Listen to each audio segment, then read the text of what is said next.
बज गया बिगुल, बिछ गई चुनावी बिसात, किसका बजेगा डंका और किसकी होगी मात। सत्ता के सबसे बड़े चुनावी दंगल की सबसे बड़ी कवरेज,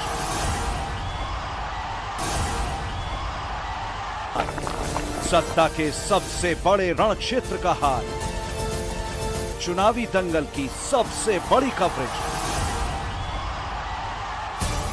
विधानसभा का महासंग्राम सिर्फ।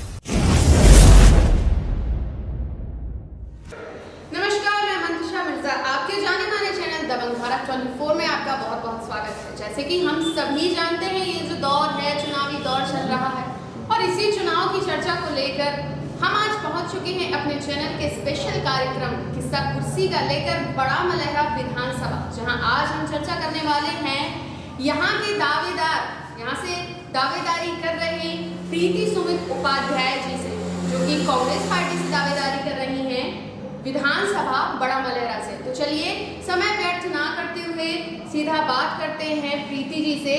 नमस्कार, हमारे चैनल दबंग भारत 24 में आपका बहुत बहुत स्वागत है जी। प्रीति जी, मैं आपसे पूछना चाहूँगी, आप बड़ा मलहरा विधानसभा से जो दावेदारी कर रही हैं, तो आप जनसंपर्क में भी जा रही होंगी, तो आप जनता के बीच जा रही हैं, तो क्या लगता है आपको जनता की कौन सी ऐसी समस्याएं हैं जो अभी तक वर्तमान विधायक हो या पूर्व विधायक हो उनके द्वारा हल नहीं की गई हैं और बृहद पैमाने की समस्याएं हैं?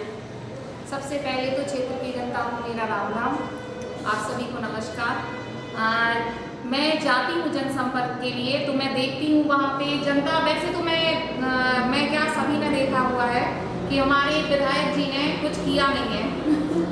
सड़क हुई, सड़क के बारे में, सड़क, पानी, बिजली, ये समस्याएं तो एक साइड रख दीजिए, ये तो मुख्य मुद्दे हमेशा ही रहते हैं चुनाव के टाइम पे।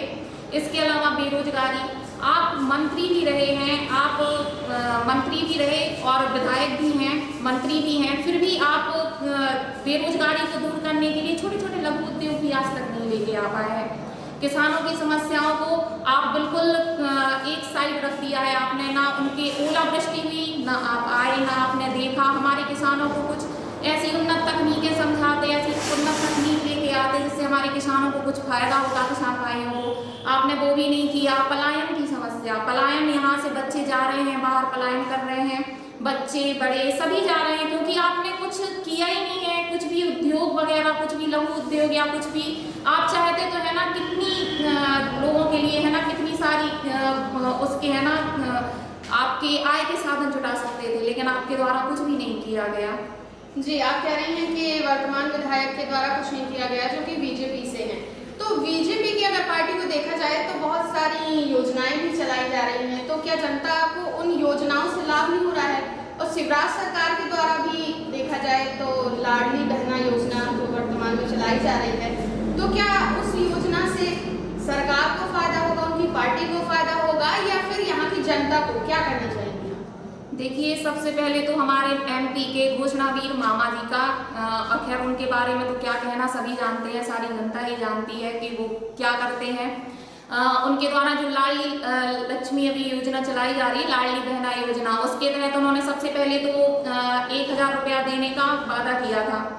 तो उसमें भी आपने देखा होगा कि तलाकशुदा और कोई विधवा को कुछ भी देने का उसमें प्रावधान नहीं है ना। तो सबसे ज्यादा जरूरत तो तलाकशुदा या विधवा को ही होगी। एक विधवा औरत जो जिसके है ना बच्चे साथ दे रहे हो या बच्चे ना हो, वो अकेली औरत अगर नहीं कमा पा रही है तो आपके उस 1000 से उसको कुछ तो मिलता, लेकिन आपने उसके लिए कुछ भी नहीं किया।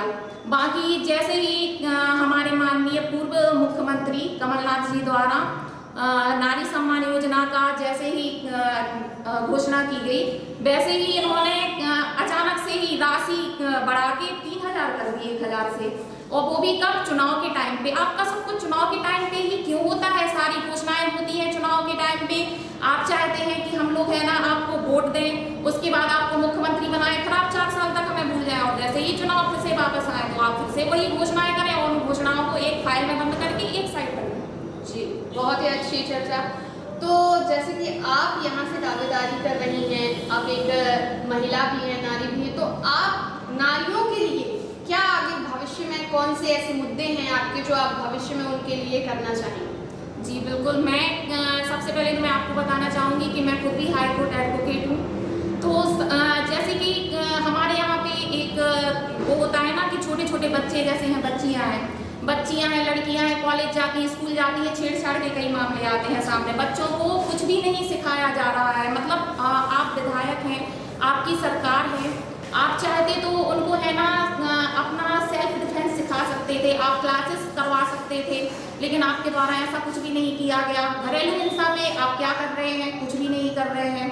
तो सबसे पहले तो अगर मुझे आगे जाके मौका मिलता है तो मैं अपनी जो भी मतलब है ना महिलाओं के लिए सबसे पहले तो मैं है ना बच्चों के लिए सेल्फ डिफेंस के लिए ही है ना आगे आऊँगी, उनको है ना सेल्फ डिफेंस सिखाना वो करूँगी। और बच्चों को काउंसलिंग की क्लासेस, जैसे कि आज आप देख रहे हैं कि बड़ा मुहर्रा का युवा किस ओर जा रहा है, ना कोई उनके लिए जैसे बेरोजगारी है, उनके पास में कोई काम धंधा नहीं है, तो वो अलग ही दिशा में जा रहे हैं, नशा वगैरह भी ले रहे हैं, है ना, बाहर पलायन भी कर रहे हैं। तो उनके लिए भी मैं काम करूँगी, उनके लिए भी आगे जाके है ना काउंसलिंग की व्यवस्थाएं करवाऊंगी। जैसे कि कोई गरीब तबके का कोई बच्चा होता है, उसको पता नहीं होता है कि हमारा आगे जाके किस टाइप से मतलब है ना हमें आगे बढ़ना है, आगे जाके किस कैरियर को चुनना है, तो उन लोगों के लिए भी व्यवस्थाएं करवाऊंगी मैं।